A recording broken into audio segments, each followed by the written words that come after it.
Now, the other thing you probably noticed, and if you've come to these conferences before, again, it was noted this is our 18th year for hosting this event.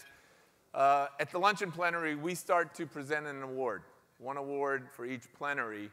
And those awards come from nominations from all of you around certain distinct fields, if you will, that are critical to the Gear Up movement.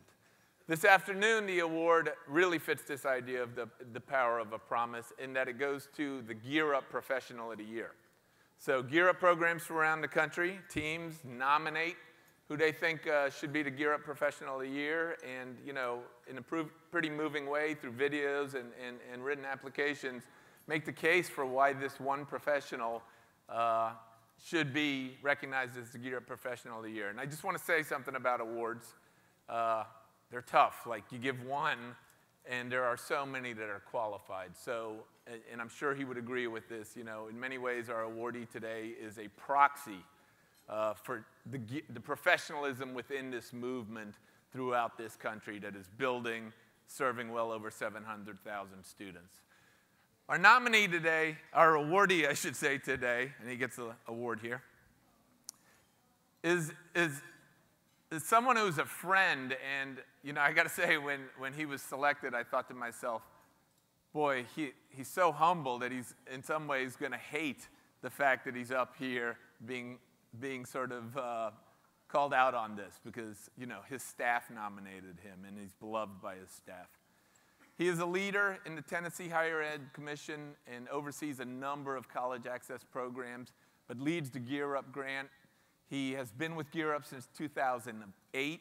He's a first-generation college attendee himself within his family, and is so committed not only to the students of Tennessee and fulfilling that promise for them in terms of a college education, but he's so committed to it on a national level. He's not only an advisor and counsel within his own state, he has been on the national level. He served on our Gear Up National Advisory Commission. He's been on the executive committee of our evaluation consortium. He gives when there's a need. He informs around PD and things that we need to improve upon. He just contributes because he sees the bigger vision that all of us together are better. So please, let's give a huge Gear Up superhero welcome to Troy Grant.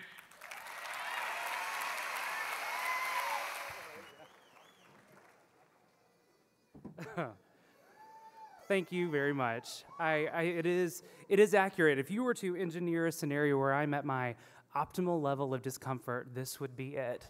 Flanked by very large images of me at all sides. So thank you, Ranjit. I'd like to thank the INSEP board and staff and our colleagues at the Department of Ed. I love this community. When I joined Gear Up in 2008, I was really struck by how this community bonds together around a common mission, a single-minded mission about student success. Folks in this community give freely of their expertise. They share their best practices. They lend kind of their support, and they do that just freely because we all know that education changes the lives of students. And that's a beautiful thing. I recently read a book about the soul of America, where the author talks about Teddy Roosevelt's arena speech, which is a famous speech. And really what he talks about in that speech is that the person who does not matter is the person who is the critic, who is on the sidelines, but the person who really matters is the person who's in the arena, the one who's doing this work every day, the person who is marred by dust and sweat because they know that they are working to a worthy cause. And that's what Gear Up's all about. We know that we are the arena, but the beautiful thing about Gear Up is that we aren't alone in that arena, that we join arms and we partner because we know that education is a pathway to a different life. And for those of you who are directors, you'll know what I'm talking about, because I must confess that I am a director of a grant, which means I am barely in the arena. I support people who are in the arena. I think about the table right over there of my colleagues from the Tennessee Higher Education Commission. They are a dedicated group of smart, much smarter than I am, innovative, passionate people who desire greatly for students' lives to be changed. They are arena people. In the work that we do in supporting school districts, and many of them are here, and site coordinators. Those are the people who are in the trenches, who every day build relationships with students. Those are arena people. I learned really quickly in this job, the moment at which I think I know better than the people who are on the ground doing this work every day is a moment that I have failed in some kind of a way. So I am very cognizant of the fact that, and while appreciative and humbled and honored, I'm a representative of the great work happening in the state of Tennessee. And so on behalf of my colleagues in Tennessee, thank you so much. This really is a great honor. So. Thanks, Troy. And you know, what a great acceptance speech. I will say this one thing, though. I think he said that he's actually barely in the arena.